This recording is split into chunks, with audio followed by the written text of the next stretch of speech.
देश को 7वीं और पश्चिम बंगाल को पहली वंदे भारत एक्सप्रेस ट्रेन की सौगात इस महीने मिल सकती है। खबर है कि प्रधानमंत्री श्री नरेंद्र मोदी जी अगले शुक्रवार यानी 30 दिसंबर को इसे हरी झंडी दिखा सकते हैं। पूर्वी भारत ईस्ट इंडिया की पहली वंदे भारत एक्सप्रेस ट्रेन हावड़ा से न्यू जलपाईगुड़ी के बीच चल सकती है। रेलवे के अधिकारी बताते हैं कि इस ट्रेन का मेंटेनेंस पूर्व रेलवे ईस्टर्न रेलवे करेगा। इसका रखरखाव हावड़ा डिवीजन के कार शेड में होगा। रेलवे के वरिष्ठ अधिकारी का कहना है कि यह ट्रेन हावड़ा से सुबह रवाना होगी और दोपहर में न्यू जलपाईगुड़ी पहुंच जाएगी। वहां कुछ देर ठहरने के बाद ट्रेन वापस हावड़ा के लिए रवाना हो जाएगी ताकि ट्रेन रात में हावड़ा लौट जाए।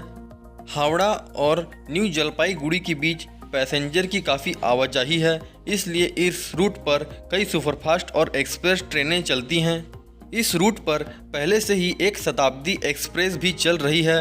न्यू जलपाईगुड़ी ही वह स्टेशन है जहां से टूरिस्ट दार्जिलिंग जा सकते हैं। यही स्टेशन सिक्किम और भूटान जाने वाले टूरिस्टों के लिए भी हब का काम करता है। देश में अभी 6 वंदे भारत ट्रेनें चल रही हैं, जिसमें देश की पहली वंदे भारत एक्सप्रेस नई दिल्ली और वाराणसी के बीच चली थी। पीएम मोदी ने इस ट्रेन को 15 फरवरी 2019 को हरी झंडी दिखाई थी। दूसरी वंदे भारत नई दिल्ली से माता वैष्णो देवी कटरा के बीच चल रही है। तीसरी वंदे भारत मुंबई और अहमदाबाद के बीच चलती है। चौथी वंदे भारत नई दिल्ली और हिमाचल प्रदेश के अंबा इंदौरा के बीच चलती है। पांचवी वंदे भारत ट्रेन को 11 नवंबर 2022 को हरी झंडी दिखाई गई थी। यह मैसूर और चेन्नई के बीच चलती है। छठी वंदे भारत को बीते 11 दिसंबर को हरी झंडी दिखाई गई थी। यह महाराष्ट्र के नागपुर से छत्तीसगढ़ के बिलासपुर के बीच चलती है। इस समय आज़ादी का अमृत महोत्सव चल रहा है। इस दौरान रेलवे ने कुल 75 वंदे भारत ट्रेनें चलाने की योजना बनाई है। यह महोत्सव 15 अगस्त 2023 को समाप्त होगा। उम्मीद है कि तब तक देश भर में इतनी वंदे भारत ट्रेनें चलाई जाएंगी। इस समय सीमा को बीतने में अब 8 महीने से भी कम समय रह गया है।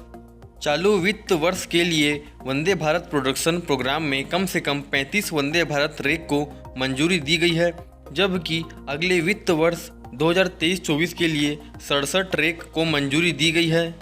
वंदे भारत ट्रेन 160 किलोमीटर प्रति घंटे की अधिकतम गति से दौड़ सकती है, इसलिए इसे भारत की सेमी हाई स्पीड ट्रेन कहा जाता है। इस ट्रेन में प्रीमियम ट्रेनों जैसी ट्रैवल क्लासेज है। यात्रियों को पूरी तरह से नया यात्रा अनुभव प्रदान करने के लिए सभी सुविधाएं जोड़ी गई है। इसी साल फरवरी को दिए अपने बजट भाषण में केंद्रीय वित्त मंत्री निर्मला सीतारमण ने घोषणा की थी कि अगले 3 वर्षों में नई पीढ़ी की 400 वंदे भारत ट्रेनों का निर्माण किया जाएगा।